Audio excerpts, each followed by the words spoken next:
Hello, Aquarius. I am Poetic Heretic, and this is your July 2020 astrology forecast, where we look at the most significant astrological developments of the month and interpret them for your sign. So prepare yourselves, dear Aquarius, Sun, Rising, and Moon individuals, for this is your July 2020 forecast. Enjoy.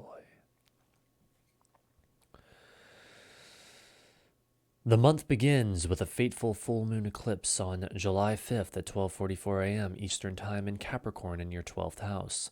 The full moon is where things come to a head, and so you can expect 12th house matters involving how you spend time alone, psychic abilities, or your enemies to culminate powerfully at this time. However, this full moon is also an eclipse, indicating fateful developments and radical, sudden changes.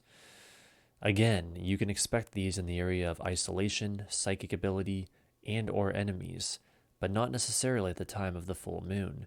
Eclipse-related events are said to occur up to 6 months prior or 6 months after the perfecting of the eclipse, and thus these fateful changes or developments in your 12th house are likely more or less an ongoing theme for you at this time. Next, we have on July 12th at 4:26 a.m. Eastern Time, Mercury stationing direct in Cancer and your 6th house. This is very good news for many of us, as this has been a very difficult Mercury retrograde. You can expect things to slowly but surely start moving forward around this time in the area of your work, health, schedule, and day-to-day activities. Now, as Mercury stations direct, it does so in a tense square with Mars in Aries. A very interesting effect is created. Since Mercury will be moving quite slowly for a while as it stations direct, it actually chases the perfecting of this final square to Mars for almost the entire rest of the month, finally reaching it on July 27th. So the downside to this development is that even as things begin moving forward on or around July 12th, there will still be quite the lingering stress and tension for the rest of the month. This Mercury stationing direct then leads us right into our next major event, as later that same day, the Sun makes the first of a series of aspects that we will be looking at as one ongoing event.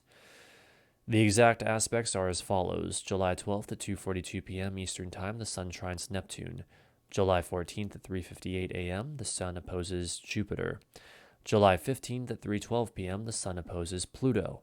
And on July 20th at 6:27 p.m., the Sun opposes Saturn, which it does as the Moon is joining it to form the new Moon, which we will look at later. On screen right now, I have the chart specifically for the Sun opposite Pluto, since that occurs at about the midpoint of these developments, and the other aspects are also still very clear.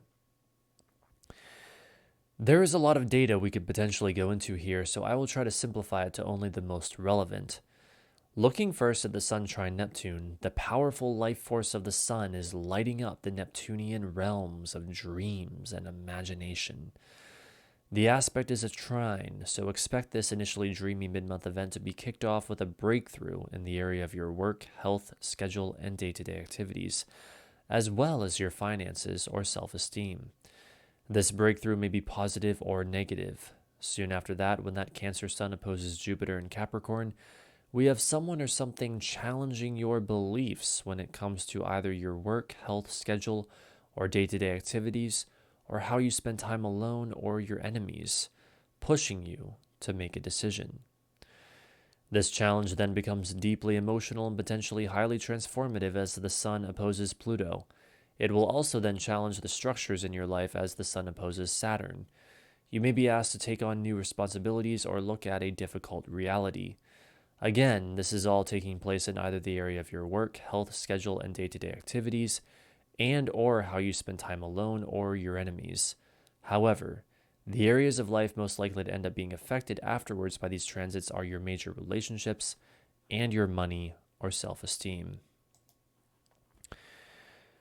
Right as the event we just went over is reaching its conclusion, we have the new moon in Cancer on July 20th at 1:32 p.m. Eastern Time.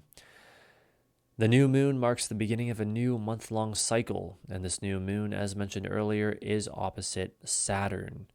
So again, similar to what we just went over, we have these new beginnings taking place in your work, health, schedule, or day-to-day activities that are challenged in some way by the structures of how you spend time alone or your enemies. And this will be part of the overall flavor of the weeks to come. The grand finale of the month is the third and final Venus-Neptune square, occurring on July 27th at 1:47 p.m. Eastern Time. This is the final part of an ongoing cycle that began in the month of May. For more information on that specifically, watch the forecast for your sign for the month of May that you can find in the recent uploads on my channel. Know that whatever began then in your life that was a match to the Venus square Neptune energy is now reaching its conclusion around the end of July. Let us briefly go over it again here. Venus in Gemini in your 5th house is squared to Neptune in Pisces in your 2nd house. A stressful event that has been taking place in the area of your fun, love, romance, or creative self-expression, and or your finances or self-esteem, and involving how you relate to others and or confusion or fantasy, and that has been pushing you into new areas of activity, is now in its final phase. The outcome of this cycle should be at long last becoming more and more clear, as the events of the past couple months are now showing their lasting impact on your life, specifically in the area of your home and family, your beliefs, spirituality, education, or what is foreign to you, and once again, your money and self-esteem. Interestingly enough, July 27th is, as mentioned earlier, also the day that Mercury finally catches up with its square to Mars. Additionally, the moon in Scorpio that day opposes Uranus, the planet of sudden, shocking, unexpected developments in Taurus. As I have been studying closely just recently, the moon can act as an incredible timing mechanism for the more major events of longer cycles. What I am saying here is that July 27th is going to be a very intense day full of all kinds of surprises for virtually everyone of every sign. Though they may be stressful, there is also a release of energy involved that should manifest as relief, at least on some level. Overall, the month of July is indeed a more stressful one than what we typically see. There are many challenges to overcome, important decisions to be made, stressful situations to conquer through new activity, and a sort of lingering stress and tension that doesn't really go away until the end of the month. But there does at least appear to be a light at the end of the tunnel, whether temporary or long-lasting. By the end of the month, we are finally moving forward in at least some areas again, and many of us are hopefully having rich, new experiences born out of the irrepressible need for dynamic, even revolutionary, change. So there you have it, Aquarius. That is your July forecast. I hope you enjoyed. If you did, feel free to like and subscribe if you are not already, as I am always streaming and uploading more astrology and tarot-related content to this channel. Other than that, I just want to thank you for watching this and say that I hope you do indeed have a great month of July, despite the rather stressful astrological energy that we have. So thanks again, and bye for now.